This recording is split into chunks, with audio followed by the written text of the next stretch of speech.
Well, hello there. नमस्कार, सत श्री अकाल, सलाम वालेकुम। कैसे हैं आप सब?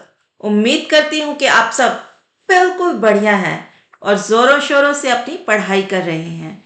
मैं हूँ आपकी अपनी फिजिक्स ट्यूटर डॉक्टर रीमा मैकमॉलन और इस चैनल के ऊपर मेरा उद्देश्य है आप सबको फिजिक्स में एक्सपर्ट बनाना। मुझे उम्मीद है कि इन लेक्चर्स को देखने के बाद आपको फिजिक्स से प्यार हो जाएगा, जैसे कि मुझको हो गया। मुझको फिजिक्स शुरू से पसंद नहीं थी। पसंद इसलिए नहीं थी क्योंकि कभी कोई बहुत अच्छी तरह से पढ़ाने वाला नहीं मिला, लेकिन जब मुझे अच्छे पढ़ाने वाले मिले तो मुझे फिजिक्स से प्यार हो गया। और जब मैंने 2 साल पहले, तकरीबन 2 साल हो चुके हैं मुझे इस चैनल को शुरू किए हुए, उस वक्त मेरा उद्देश्य था कि मैं ज़्यादा से ज़्यादा स्टूडेंट्स को रीच कर पाऊँ, उन तक पहुँच पाऊँ और जो सुविधा मुझे नहीं मिली जब मैं आपकी उम्र की थी वो मैं आपको दे पाऊँ। मुझको मौका मिला लाइफ में कि मैं फिज़िक्स पढ़ पाऊँ। मैं अच्छे से अच्छे कॉलेज गई, मैं अच्छे से अच्छे टीचर्स के पास पढ़ी हूँ और मुझे ज़िंदगी में फ़िज़िक्स के अंदर पीएचडी करने का मौका मिला। मैं पिछले 25 साल से पढ़ा भी रही हूँ। मुझको ज़िंदगी ने मौका दिया कि मैं आगे बढ़ पाऊँ, मैं इन चीज़ों को सीख पाऊँ, मैं अच्छे से अच्छे एजुकेशन दे पाऊँ। तो अब मेरी बारी है कि मैं इस गिफ्ट को आगे दूँ, इसको आगे की तरफ बढ़ाऊँ। और इस चीज़ को ध्यान में रखते हुए मैंने इस चैनल की शुरुआत की थी 2 साल पहले। And you know how life is, it gets in the way of best of your plans. Same thing happened with me. Quite a few things happened in last 2 years and जिस वजह से मैं बहुत ज़्यादा कंसिस्टेंट नहीं रह पाई, लेकिन अब life is back on track और मेरा आपसे ये वादा है कि मैं इन लेक्चर्स को आप तक लेकर के आती रहूँगी और आपको फिज़िक्स सिखाती रहूँगी। तो आज के लेक्चर को आगे बढ़ाते हुए हम लोग शुरुआत करेंगे वेक्टर्स के साथ। तो जैसे रीढ़ की हड्डी के बिना चल ना पाओगे, वैसे ही वेक्टर्स को सीखे बिना फिजिक्स कर ना पाओगे और जब तक फिजिक्स नहीं सीखी तब तक न जेईई न नीट किसी को भी उखाड़ ना पाओगे। तो इसलिए वेक्टर्स को सीखना बहुत बहुत ज़रूरी है। और जब हम लोग शुरुआत करते हैं, वेक्टर्स बहुत ही सिंपल सा कॉन्सेप्ट लगता है। आई मीन कुछ भी नहीं है इसके अंदर, थोड़े बहुत से सिंपल से फंडे हैं, समझ में आ जाते हैं। लेकिन प्रॉब्लम कहाँ पर होती है? जब हम इसकी एप्लीकेशंस को करते हैं। You will see what I mean when we get there. तो अब क्या करूँगी मैं? अब मैं यहाँ पर खोलूँगी आज का लेक्चर इस स्क्रीन के ऊपर और अपने आप को छोटा सा करके स्क्रीन के कोने के ऊपर लगा दूंगी। ठीक है, शुरू करें आज की class. Let's do it. Alright baby, ready for vectors? I am. लेकिन इससे पहले कि हम लोग इस लेक्चर की शुरुआत करें, I have something to tell you. ये लेक्चर्स मैं ना सिर्फ हिंदी के अंदर बनाती हूँ बल्कि इनको इंग्लिश के अंदर भी बनाती हूँ। तो यस, इसमें मेरे को दोगुनी मेहनत लगती है, लेकिन मैं इसलिए बनाती हूँ ताकि आपका दोगुना फायदा हो पाए। वो कैसे? आप पहले देखिए इन लेक्चर्स को हिंदी के अंदर और आप सब्जेक्ट मैटर को समझिए। फिर उसकी रिविजन करने के लिए आप उसको देखिए इंग्लिश के अंदर। तो इससे क्या होगा? आपकी फिजिक्स की रिविजन होगी और आपकी इंग्लिश इम्प्रूव होगी। अब बोलने वाले आपसे बोलेंगे कि English is too hyped up, हम लोग इंग्लिश को इतना महत्व क्यों दें? आफ्टर ऑल अंग्रेज तो हमारी भाषा को नहीं सीखते, वो तो गुजराती में नहीं बोलते, वो तो हिंदी में नहीं बोलते, पंजाबी में नहीं बोलते। सही बात है कि हमें अपनी भाषा के ऊपर गर्व होना चाहिए और मुझको डेफिनेटली है। हिंदी मेरी प्राइमरी लैंग्वेज है, मेरी मातृभाषा है, मैं हिंदी मीडियम स्कूल से पढ़ी हुई हूँ, लेकिन उसके साथ साथ मैंने इंग्लिश भी सीखी है और इंग्लिश में भी उतनी ही अच्छी तरह से कॉन्वर्सेशन कर सकती हूँ और इसका मुझे फ़ायदा हुआ है। मुझे करियर में आगे बढ़ने का मौका मिला है और जो लोग आपको बोल रहे हैं कि इंग्लिश इतनी ज़रूरी नहीं है, मेन चीज़ है कि आपको फिजिक्स समझ में आनी चाहिए, उसका मेरे पास एक ही जवाब है, अंगूर खट्टे हैं। बाकी आप लोग समझदार हैं।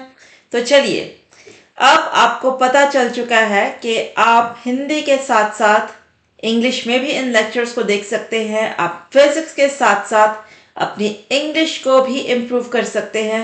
अब हम लोग चलते हैं उस चीज़ के ऊपर जिसके लिए हम यहाँ पर एक्चुअली में हैं, और वो क्या है? वो है वेक्टर्स।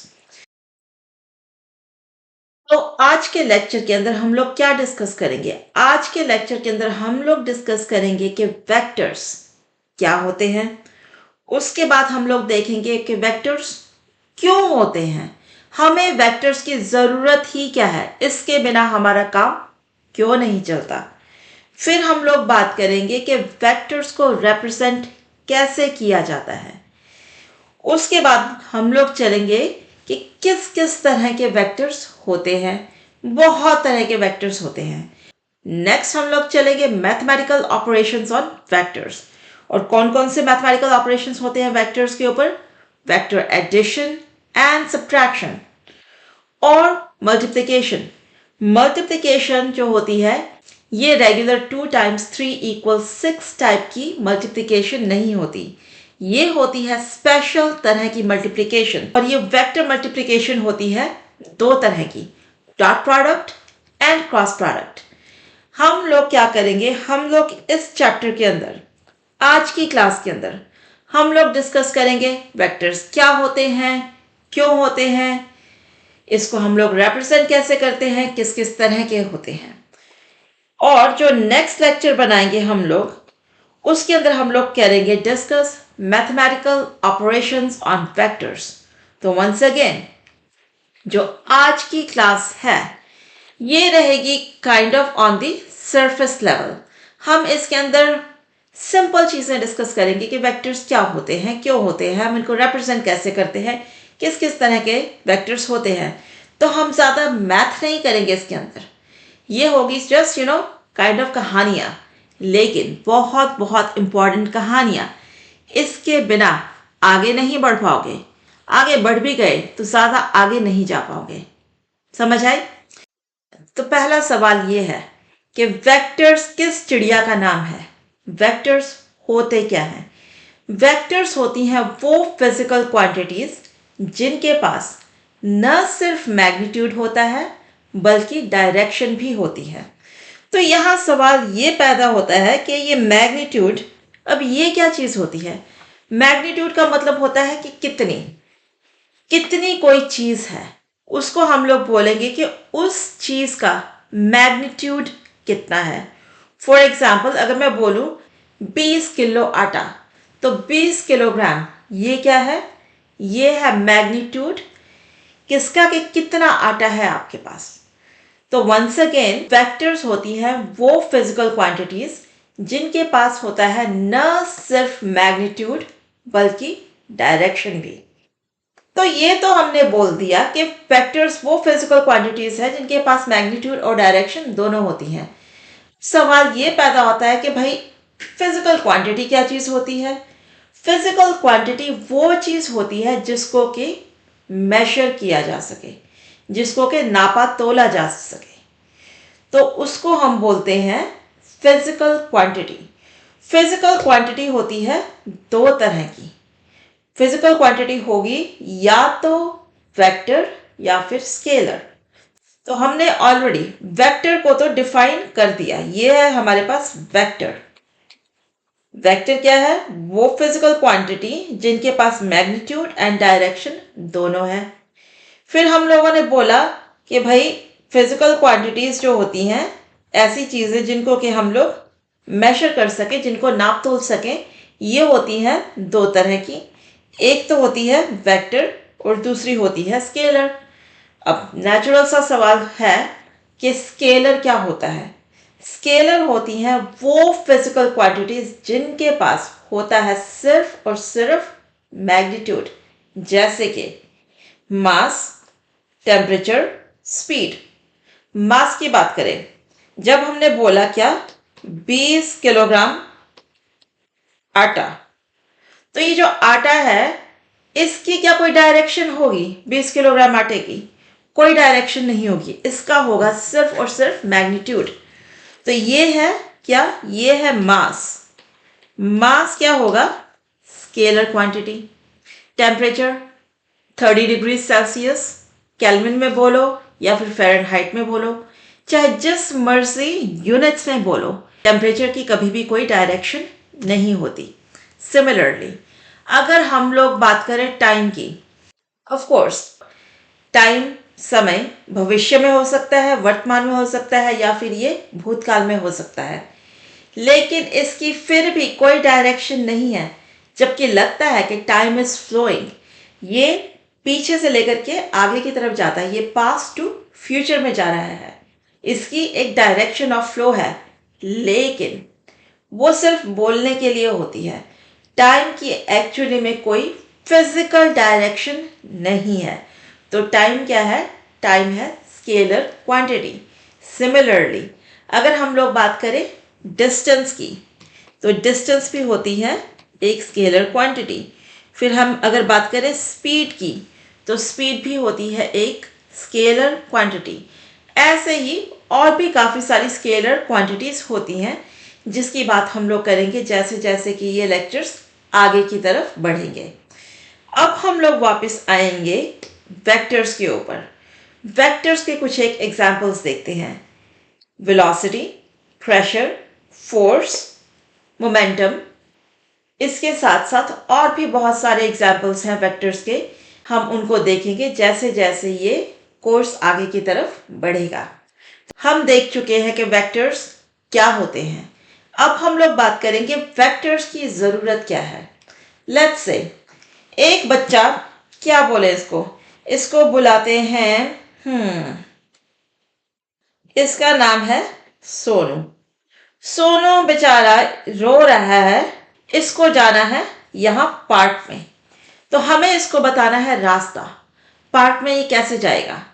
हमें मालूम है कि सोनू के घर से लेकर के पार्क तक का रास्ता है 250 मीटर्स, लेकिन किस दिशा के अंदर है।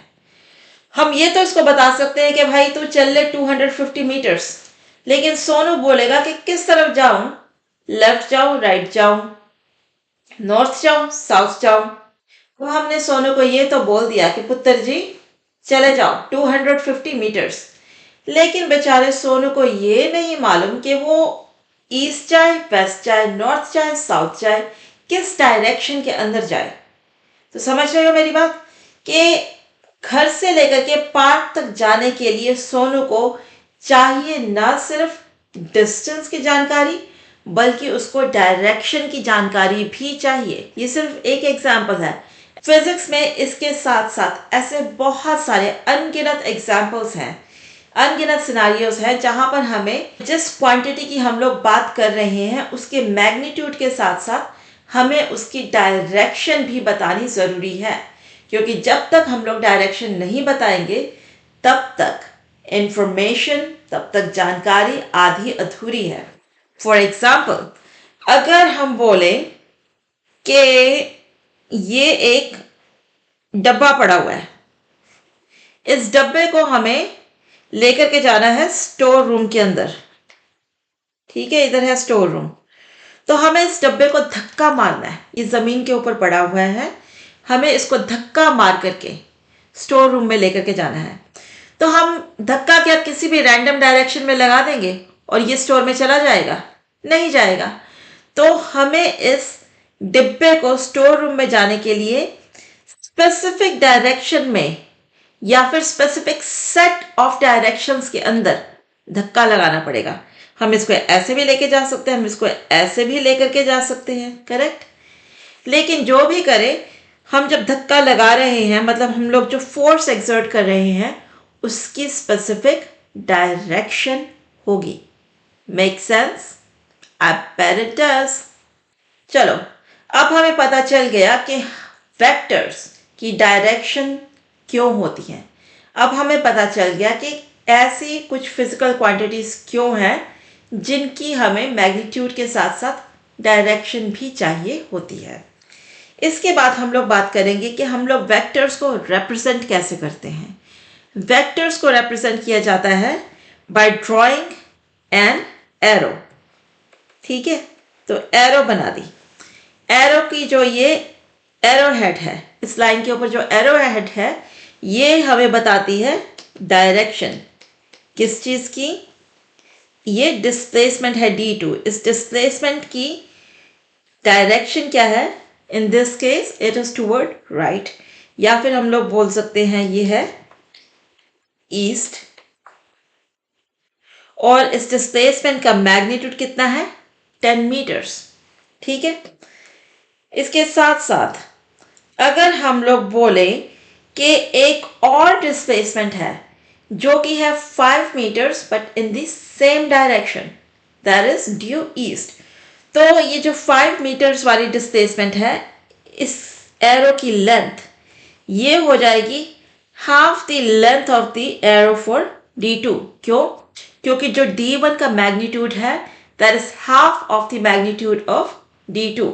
Therefore, the length of the arrow representing vector d1 is going to be half the length of the arrow representing d2. So here, length of the arrow क्या होती है? Length of the arrow is proportional to the magnitude of the vector. और जो arrow head होता है वो represent करता है direction of the vector. ठीक है? ठीक है, आगे बढ़ो बढ़ो। अब हम लोग इन वेक्टर्स को रिप्रेजेंट करते हैं कैसे? कार्टेशियन कोऑर्डिनेट्स पर। कार्टेशियन कोऑर्डिनेट्स क्या होते हैं? Typical regular x, y and z coordinates. तो हम अगर बात करें x, y और z कोऑर्डिनेट्स की, तो ये एक दूसरे के साथ रिलेटेड होते हैं बाय राइट हैंड रूल। इसका मतलब क्या होता है?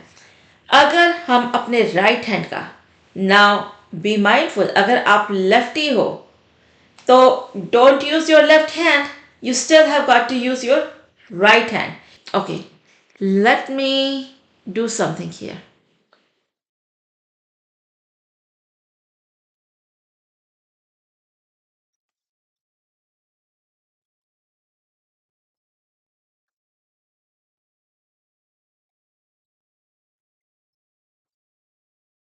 तो मैंने क्या किया है, जो मेरी नन्ही मुन्नी सी पिक्चर है आपकी स्क्रीन के कोने में, उसमें मैंने लेफ्ट राइट को आपस में स्वैप कर दिया है, ताकि जब मैं अपना राइट हैंड उठाऊं तो आपको भी राइट ही नज़र आए। नॉर्मली क्या होता है कि जो इमेज और ऑब्जेक्ट के अंदर लेफ्ट एंड राइट का इन्वर्जन हो जाता है, उससे क्या होगा, आपको कंफ्यूजन हो जाएगी। तो आपको कंफ्यूजन ना हो इसलिए मैंने लेफ्ट राइट को इन्वर्ट कर दिया है। Back to it. तो हम लोग क्या करते हैं, x to y to z कैसे जाया जाता है? हम लोग अगर करें अपने थंब को, राइट हैंड के थंब को along the direction of x axis, तो ये जा रहा है x एक्सिस की डायरेक्शन में। क्या? मेरा थंब। और मेरी जो फोर फिंगर होगी ये जाएगी in the direction of y। तो इन दोनों के अंदर अप्रॉक्सीमेटली 90 डिग्रीज का एंगल है। आई मीन डिपेंड करता है, हर किसी का हाथ अलग अलग होता है, किसी का अंगूठा और नीचे जा सकता है, किसी का इससे भी कम जाएगा, बट अप्रॉक्सीमेटली मेरे अंगूठे और ये फिंगर है पहली वाली, इसके अंदर अप्रॉक्सीमेटली 90 डिग्रीज का एंगल है। तो थंब के अलॉन्ग है X axis, positive X axis, और ये जो पहली उंगली है इसके साथ है वाई एक्सिस। तो अब जो मेरी मिडल फिंगर होगी, जो कि इस केस में मेरी तरफ पॉइंट कर रही है, ये मेरी तरफ आ रही है इस टाइम, ये मेरे नाक के ऊपर जाकर के लग रही है। ठीक है, ये हो जाएगी किसकी? z एक्सिस की डायरेक्शन। ये एक्चुअली इससे भी ज़्यादा आसान मुझे क्या लगता है, let me show you something else. Let me show you something else. Let me get a pen. ये देखो, नीला नीला हरा नीला। ठीक है, तो नीला रंग ये क्या है? X axis. हरा रंग ये क्या है? Y axis. मैंने लिया अपना राइट हैंड, इसकी जो फिंगर सारी की सारी ये लगा दी मैंने along the direction of the x axis, जो कि है नीले वाला पेन। फिर ये जो फिंगर्स है इसको कर्ल करो, घुमाओ टुवर्ड द वाई एक्सिस। तो ये गई ऐसे। तो मेरा थंब कहाँ जा रहा है? मेरा थंब जा रहा है ऐसे, राइट। तो मेरी जो थंब की डायरेक्शन होगी वो होगी direction of the Z axis, ठीक है। सिमिलरली अगर मुझे जाना हो y से z की तरफ, अगर मेरी फिंगर्स हैं along the direction of the y axis, फिर इसको कर्ल करो टुवर्ड द z एक्सिस, तो थंब जाएगा टुवर्ड पॉजिटिव x एक्सिस। ऐसे ही अगर आप अपनी फिंगर्स को पॉइंट करो अलोंग द z एक्सिस, फिर उनको कर्ल करो, उसको घुमाओ toward the positive x axis, तब आपका थंब जाएगा कहां पर? Along the y axis. तो ये जो x y z Cartesian coordinates होते हैं, ये राइट हैंडेड सिस्टम है। और राइट हैंडेड का मतलब यही होता है कि आप अपनी राइट हैंड की फिंगर्स को x के अलोंग लगाओ, घुमाओ y की तरफ, तो आपका थंब जाएगा टुवर्ड z एक्सिस। सिमिलरली अगर आप y से z की तरफ अपनी राइट हैंड की उंगलियों को घुमाओगे, तब आपका थंब जाएगा x एक्सिस की तरफ। अगर आप अपने राइट हैंड की उंगलियों को घुमाओगे z से x की तरफ, तो आपका थंब जाएगा y डायरेक्शन में। Got it? Got it. चलिए अब चलते हैं आगे। हम लोग अब क्या करेंगे? हम लोग एक प्लेन के अंदर रहेंगे, ठीक है। X Y axis, X Y plane में। तो इस प्लेन के अंदर positive X axis to positive Y axis, ये है आपका फर्स्ट क्वार्टर, ठीक है ना। तो फर्स्ट क्वार्टर के अंदर ये आप जा रहे हो ऐसे करके, तो ये जो एंगल होगा ये होगा 0 डिग्रीज, यहां पर हो जाएगा 90 डिग्रीज। सबको मालूम था पहले से, आई एम प्रीटी श्योर। तो ये हमने बोला 0 डिग्रीज है, ये 90 डिग्रीज है, तो ये क्या हो जाएगा इधर माइनस एक्स एक्सिस के अलोंग 180 डिग्रीज, ठीक है भाई। फिर है हमारे पास ये थर्ड क्वार्टर। थर्ड क्वार्टर जा रहा है कहाँ से कहाँ तक? 180 डिग्री से लेकर के 270 डिग्री तक। फोर्थ क्वाड्रेंट ये जाएगा माइनस वाई एक्सिस जो कि है 270 डिग्रीज से लेकर के पॉजिटिव एक्स एक्सिस तक जो कि है 360 डिग्रीज, ऑल्सो 0 डिग्रीज। फिर हो गया साइकिल दोबारा से शुरू। तो ये क्या हुआ? ये हुआ कार्टेशियन कोऑर्डिनेट्स, ठीक है। अब हम इसके अंदर क्या करेंगे? रिप्रेजेंट करेंगे किसको? एक वेक्टर। तो ये यहां पर मैंने बनाया है नीले रंग का वेक्टर। इसका कोई यहाँ पे इनिशियल पॉइंट है, ये इसका है फाइनल पॉइंट, और इसकी जो लेंथ होगी वो किसके प्रोपोर्शनल है? वो प्रोपोर्शनल है to the magnitude of whatever vector it is. And जो डायरेक्शन है इसकी, जो कि ये वाला एरो हेड है, ये दिखाता है हमें डायरेक्शन ऑफ द वेक्टर, ठीक है भाई। फिर है हमारे पास एक वेक्टर ए, यहां पर ये थोड़ा सा मैंने छोटा बना दिया है, जो पहले वाले में था। देखो यहां पर ये इसकी लेंथ बड़ी है, अब यहां पर ये जो वेक्टर ए बनाया है इसकी लेंथ क्या है? छोटी है। इसकी डायरेक्शन वही है जो पहले वाले की थी, लेकिन इसकी लेंथ छोटी है। फिर नीचे बनाया है बी। टिपिकली हम लोग क्या करते हैं? हम लोग वेक्टर को उठाते हैं। Let me see if I can do it. तो देखो हम लोग टिपिकली क्या करते हैं कि जो वेक्टर की टेल होती है, जहां से इसकी शुरुआत हो रही होती है, ठीक है, उसको टेल बोलते हैं, उसको लगा दो कहां पर? To the origin. ओरिजिन कहां पर है? ये है ओरिजिन। तो मैंने क्या किया, ये जो वेक्टर ए है इसको मैंने मूव कर दिया parallel to itself until its tail coincides with the origin. Similarly जो वेक्टर बी है इसके साथ भी कुछ सेम करते हैं। इसको let's move it parallel to itself until its tail is at the origin. तो here you go. तो ये जो वेक्टर बी है ये है फर्स्ट क्वाड्रेंट के अंदर, और जो वेक्टर ए है ये है सेकंड क्वाड्रेंट के अंदर। तो पहले जब मैंने दिखाया था, मैंने बी को बनाया तो था फोर्थ क्वाड्रेंट के अंदर, लेकिन जो इसकी ओरिएंटेशन है, जिस डायरेक्शन में इसकी एरो जा रही है, वो आपको बताएगी कि ये एक्चुअली किस क्वाड्रेंट के अंदर है। इसको जैसे कि मैं अगर एक और वेक्टर बना दूं ऐसे करके, इसको सी बोल देते हैं।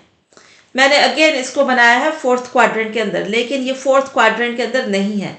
डायरेक्शन ऑफ द एरो देखो, तो ये जाएगा, अगर मैं इसको सी को मूव करूं पैरेलल टू इटसेल्फ तो ये जाएगा ऐसे।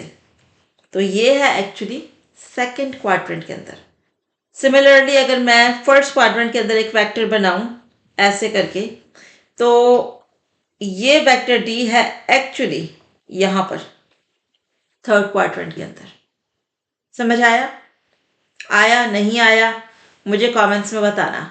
Only then I will know कि मुझे इन लेक्चर्स को कैसे गेज करना है, मुझे कितना अस्यूम करके चलना है कि आपको पहले से कितना आता है और कितना नहीं आता, और आपको कितनी चीज़ें समझ में आ रही हैं।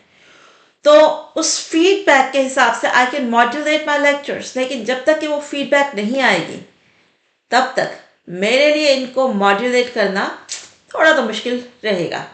पर don't worry, I have enough experience to know कितना, कहाँ, कैसे, क्यों। Don't worry about it, I got you. चलिए चलिए चलिए आगे चलेंगे। तो हम देख चुके हैं कि वेक्टर्स क्या होते हैं, क्यों होते हैं, इनको रिप्रेजेंट कैसे किया जाता है। तो वंस अगेन इनका मैग्नीट्यूड होता है, डायरेक्शन होती है। रिप्रेजेंट करने के लिए हम लोग एक line with an arrow head use करेंगे। इस लाइन की जो लेंथ है, लेंथ क्या होगी, proportional to the magnitude of the vector. और जो इसका एरो हेड होगा वो हमें क्या बताएगा कि वेक्टर किस दिशा में जा रहा है। ये होता है क्या, टेल ऑफ द वेक्टर और द एरो हेड और द एरो, और ये हो है जो एरो हेड है, ये है हेड ऑफ द वेक्टर। ठीक है, ठीक है। अब हम लोग चलेंगे इसके बाद किसके ऊपर, हमारे नेक्स्ट टॉपिक के ऊपर, जो कि है काइंड्स ऑफ वेक्टर्स। तो अलग अलग काइंड्स ऑफ वेक्टर्स होते हैं। आपने कुछ एक के नाम सुने होंगे, कुछ एक के शायद नहीं सुने होंगे, but don't worry, these are just the names. और ये जो नॉमेनक्लेचर है काफ़ी सेल्फ एक्सप्लेनेटरी है। अगर आपको बेसिक सेंस है शब्दावली की, आपको शब्द समझ में आते हैं, आपको वर्ड्स की एटियोलॉजी समझ में आती है, तो आपको इनके मतलब भी समझ में आ जाएंगे। फॉर एग्जाम्पल पहला वाला जीरो वेक्टर, जिसको कि नल वेक्टर भी बोला जाता है। I mean come on, zero vector, zero itself is telling you कि वेक्टर में क्या होगा, जीरो मैग्नीट्यूड, जीरो डायरेक्शन। भाई तो अब सवाल ये पैदा होता है कि इस वेक्टर की ना तो मैग्नीट्यूड है ना डायरेक्शन है, तो वेक्टर ही क्यों है, वाई बॉदर। जरूरी है, क्योंकि जब आप लोग वेक्टर ऑपरेशंस को सीखेंगे, मैथमेटिकल ऑपरेशंस को सीखेंगे, तब आप लोग सीखेंगे कि आइडेंटिटी वेक्टर क्या होता है। दो वेक्टर्स को अगर सब्ट्रैक्ट किया जाए, अगर एक वेक्टर को अपने आप से सब्ट्रैक्ट कर दिया जाए तो आंसर क्या आता है, एक जीरो वेक्टर होता है, एक्सेट्रा एक्सेट्रा। तो आप इसकी जो इम्पोर्टेंस है ये सीखेंगे नेक्स्ट लेक्चर के अंदर। लेकिन अभी के लिए हमें क्या मालूम होना चाहिए कि जीरो वेक्टर नाम की एक चिड़िया होती है, आई मीन एक वेक्टर होता है, और इसको नल वेक्टर भी बुलाया जाता है। नल ये क्या है, एक पर्यायवाची शब्द है, किसके लिए, जीरो के लिए, शून्य के लिए। जैसे कि अगर आप मैथ पढ़ेंगे तो आप पढ़ेंगे नल सेट भी होता है। नल का मतलब क्या होता है, जीरो। निल भी बोल सकते हैं इसको, लेकिन यहां पे नल है। ऑलराइट, तो ये हो गया zero vector. Zero vector mean zero magnitude, zero direction, nothing. Moving on to unit vectors. तो यूनिट का फिजिक्स और मैथमेटिक्स के अंदर एक बहुत ही लेट्स से के स्पेसिफिक मीनिंग होता है। यूनिट का मतलब क्या होता है, लाइक वन। तो यूनिट वेक्टर का मतलब ये होगा कि this vector has something to do with one. इसका क्या होगा, इसका मैग्नीट्यूड हो जाएगा वन। तो अगर इसका मैग्नीट्यूड 1 है तो हमें इसकी ज़रूरत क्या है? It is used to represent what? It is used to represent direction. कैसे? I'll show you how. For that, let's go back to Cartesian coordinates. यहाँ पर तो यहाँ पर क्या होता है? X, Y और Z axis इनके along होते हैं 3 unit vectors. कैसे होते हैं वो unit vectors? I'll show you. X axis के along जो unit vector होता है ऐसे, ये होता है I hat. Y axis के along जो यूनिट वेक्टर होता है इसको बुलाते हैं J hat. और जो Z एक्सिस के अलॉन्ग यूनिट वेक्टर होता है इसको बुलाते हैं K hat. तो I hat क्या है? ये है एक यूनिट वेक्टर. इस वेक्टर का जो मैग्नीट्यूड है वो है 1 यूनिट और इसकी डायरेक्शन होगी क्या? X एक्सिस के अलॉन्ग. J hat है क्या? ये है एक यूनिट वेक्टर, मतलब इसका मैग्नीट्यूड है 1 यूनिट और इसकी डायरेक्शन क्या है? along the y axis. Likewise, k hat क्या है? Unit vector along the z axis. तो जब आप लोग सीखेंगे, कब सीखेंगे कि वेक्टर को हम लोग कंपोनेंट्स के along भी कर सकते हैं क्या? रिप्रेजेंट. तो अगर है एक वेक्टर a, इसको हम लोग लिख सकते हैं ax I hat plus ay j hat plus az k hat. तो अभी हम लोग इसमें नहीं पढ़ेंगे. क्यों? क्योंकि अभी तक हमने नहीं किया है कि एक वेक्टर को कंपोनेंट्स में कैसे रिजॉल्व किया जाता है.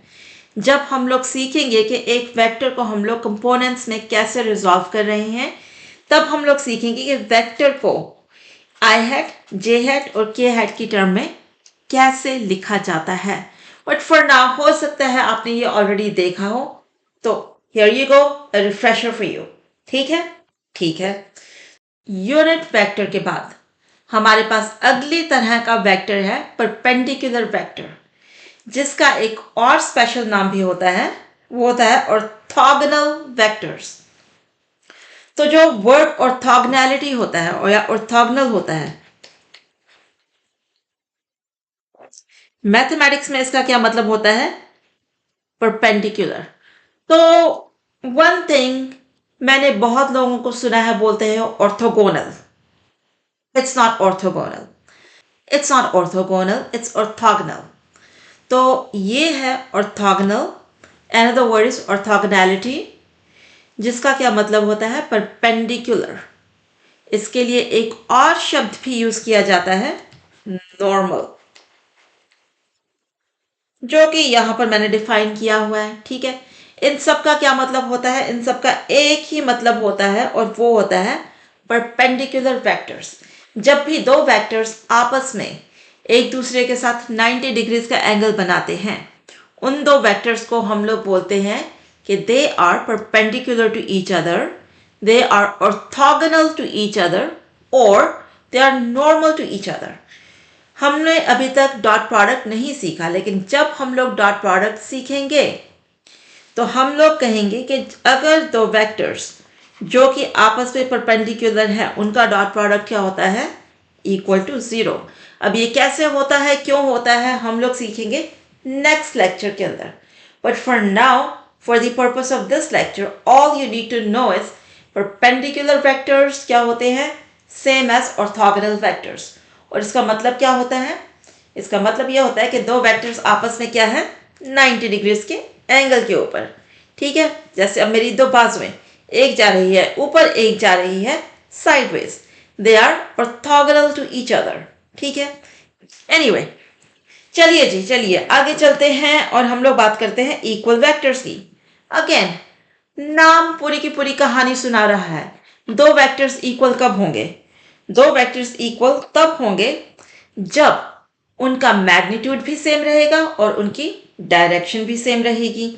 तो उन दो वेक्टर्स को क्या बोला जाएगा? उन दो वेक्टर्स को बोला जाएगा कि वो दोनों वेक्टर्स क्या है? इक्वल. फॉर एग्जाम्पल, इस केस के अंदर वेक्टर ए और वेक्टर बी दोनों की डायरेक्शन सेम है, इनकी लेंथ सेम है. लेकिन ये दो अलग अलग वेक्टर्स हैं। ये क्या है? ये है इक्वल वेक्टर्स। लेकिन अगर मैं इन दोनों वेक्टर्स में से एक की डायरेक्शन उल्टी कर दूं, ठीक है, जैसे कि मैंने यहां पर कर दी, ए को मैंने घुमा दिया बाय 180 डिग्रीज। पहले क्या थे, दोनों के दोनों जा रहे थे 45 डिग्रीज के ऊपर, फिर मैंने ए को घुमा दिया बाय 180 डिग्रीज, तो ए का जो एंगल है ये हो गया 225 डिग्रीज। तो ए और B, they are now negative of each other, they are negative vectors. Again quite simple, quite easy. ठीक है, बिल्कुल ठीक है। आगे चलें, बिल्कुल चलें। हम लोग अब बात करेंगे पैरेलल वेक्टर्स की। तो हम लोग जब बात करते हैं पैरेलल वेक्टर्स की, ये पैरेलल के साथ साथ एंटी पैरेलल या फिर एंटी पैरेलल भी हो सकते हैं। ठीक है, ये दोनों के दोनों को हम लोग पैरेलल वेक्टर्स के अंदर इंक्लूड कर देते हैं। इनका क्या मतलब होगा पैरेलल वेक्टर्स का? इसका मतलब होगा, यो होगा कि डायरेक्शन क्या होगी, या तो बिल्कुल सेम होगी या फिर होगी ऑपोजिट। मैग्नीट्यूड सेम भी हो सकता है, अलग भी हो सकता है। इट जस्ट मीन्स कि दोनों की डायरेक्शन, दोनों के बीच का एंगल या तो होगा 0 डिग्रीज या फिर होगा 180 डिग्रीज। अब क्या है, ये जो कोलिनियर वेक्टर्स होते हैं, ये एक अलग से शब्द तो हमने निकाल दिया, लेकिन कोलिनियर वेक्टर्स और पैरेलल वेक्टर्स एक ही चीज होते हैं। दोनों के बीच में कोई भी अंतर नहीं है, one and the same things. Now for your benefit, co means same, linear of course two L's along the same line।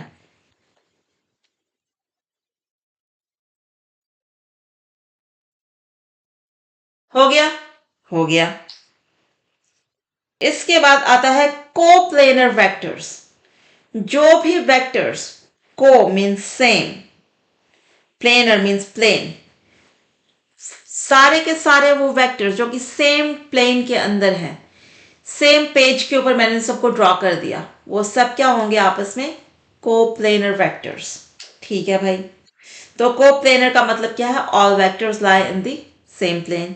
They may or may not have same magnitude or even direction, but they will be in the same plane. For example, ये वाला ले लो, ये वाला ले लो, ये सारे के सारे इस स्क्रीन के ऊपर हैं, ये सब कोप्लेनर हैं। ठीक है, तो हो गया कोप्लेनर। उसके बाद है को इनिशियल वेक्टर्स। इनकी शुरुआत सेम रहेगी। तो को इनिशियल वेक्टर्स कैसे दिखने में होंगे? फॉर एग्जाम्पल ये वाला वेक्टर, ये वाला वेक्टर, ये वाला वेक्टर, ये वाला वेक्टर, ये वाला वेक्टर, नाम इनके क्या रखने हैं? जो दिल में आए रख लेंगे। इना मिना डिका, डायडाम डिका, जो मर्जी नाम रखो, नाम से कोई फर्क नहीं पड़ेगा। फिर है हमारे पास नॉर्मल वेक्टर्स। नॉर्मल का क्या मतलब होगा यहाँ पे? Makes 90 degrees angle with the line और द सरफेस। तो अगर मैं बोलूं एक पेज है, एक पेपर है, ठीक है, ये सरफेस है, इस सरफेस के ऊपर एक वेक्टर है, ये उसकी एरो हेड है। ठीक है, तो dot in a circle represents the arrowhead और cross in a circle represents the tail। तो ये जो क्रॉस इन अ सर्कल है, this arrow is going into, ठीक है।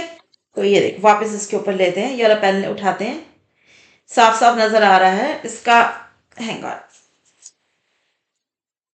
इसका मैंने अभी तक टैग ही नहीं उतारा। ये मैं अपनी बेटी के लिए लेके आई थी पेन्स, लेकिन आई गेस उसको पसंद नहीं आए, तो मतलब मैं यूज कर लूंगी, no problem. I am a sucker for pens. Alright, I think I need scissors for taking this tag off. नहीं अभी मेरे पास scissors। तो चलो कोई बात नहीं, टैग को डिसरिगार्ड कर दो, इग्नोर कर दो। बहुत कुछ इग्नोर करना हमें आता है, हम इस टैग को भी इग्नोर कर सकते हैं। तो ये देखो, आपको ये बटरफ्लाई नजर आ रही है, ये बटरफ्लाई, ये बटरफ्लाई, ये है हमारी एरो हेड, ठीक है। और नीचे ये जहां पर ये रिफल की जो चोंच बनी हुई है, इसकी जो टिप बनी हुई है, ये है हमारी टेल, ठीक है। Arrow head, tail. तो ये रहा मेरा हाथ, मेरे पाम से इट्स कमिंग आउट। तो इस वेक्टर को मैं रिप्रेजेंट कैसे करूंगी? By drawing a dot inside a circle. तो अगर मैं इसको अब उल्टा कर दूं, now it is going into my palm, going into the page. इसको मैं रिप्रेजेंट कैसे करूंगी? By drawing an X inside a circle. तो ये जो अभी वेक्टर्स हैं, these are normal to my palm. खूब खूब। चलिए जी, आगे चलते, आगे चलो चलो चलो चलो चलो। Orthonormal vectors. ऑर्थोनॉर्मल, तो ये जो ऑर्थो होता है वर्ड, ऑर्थोपीडिक नहीं है ये, ओके। ऑर्थोडॉन्टिक्स नहीं है, ये है ऑर्थो, मैथमेटिकल ऑर्थो। तो ये जो ऑर्थोनॉर्मल वेक्टर्स होते हैं, ये क्या होते हैं? ये परपेंडिकुलर वेक्टर्स होंगे ऑफ मैग्नीट्यूड क्या? 1। तो कौन से वेक्टर्स हैं जो कि परपेंडिकुलर होते हैं एक दूसरे के साथ और उनका मैग्नीट्यूड होता है 1? हमने अभी कुछ देर पहले देखा था, आई जे के हैट। ये है कार्टेशियन कोऑर्डिनेट के अंदर, है ना। अभी आप शायद कभी सीखेंगे कि अलग अलग तरह के कोऑर्डिनेट सिस्टम्स होते हैं। सिलेंड्रिकल होते हैं, सिलेंड्रिकल पोलर कोऑर्डिनेट सिस्टम होता है, स्फेरिकल स्फेरिकल पोलर कोऑर्डिनेट्स होते हैं। तो अगर हम लोग स्फेरिकल पोलर कोऑर्डिनेट्स की बात करें, तो इसके अंदर जो एक्सेस होते हैं, जो कोऑर्डिनेट्स होते हैं, वो होते हैं आर, थीटा एंड फाई। तो यहाँ पर होता है r hat, theta hat, phi hat. ये होते हैं क्या? Orthonormal vectors in this particular coordinate system. I J K hat होते हैं कार्टेशियन कोऑर्डिनेट्स के अंदर, उसके अंदर ये होते हैं ऑर्थोनॉर्मल वेक्टर्स, ठीक है। तो यहाँ पर हमने देखे हैं अलग अलग तरह के वेक्टर्स, लेकिन कहानी अभी बाकी है मेरे दोस्त, और कहानी खत्म करने के लिए हम लोग फिर से मिलेंगे अगले लेक्चर के अंदर, जिसमें हम लोग डिस्कस करेंगे मैथमेटिक्स ऑफ वेक्टर्स। बहुत बहुत बहुत ही बहुत इम्पॉर्टेंट लेक्चर। तो मिलेंगे जल्दी ही दोबारा से अगले लेक्चर में। बढ़ते रहिए, आगे बढ़ते रहिए, अपने लक्ष्य पर पहुंच करके ही दम लेना।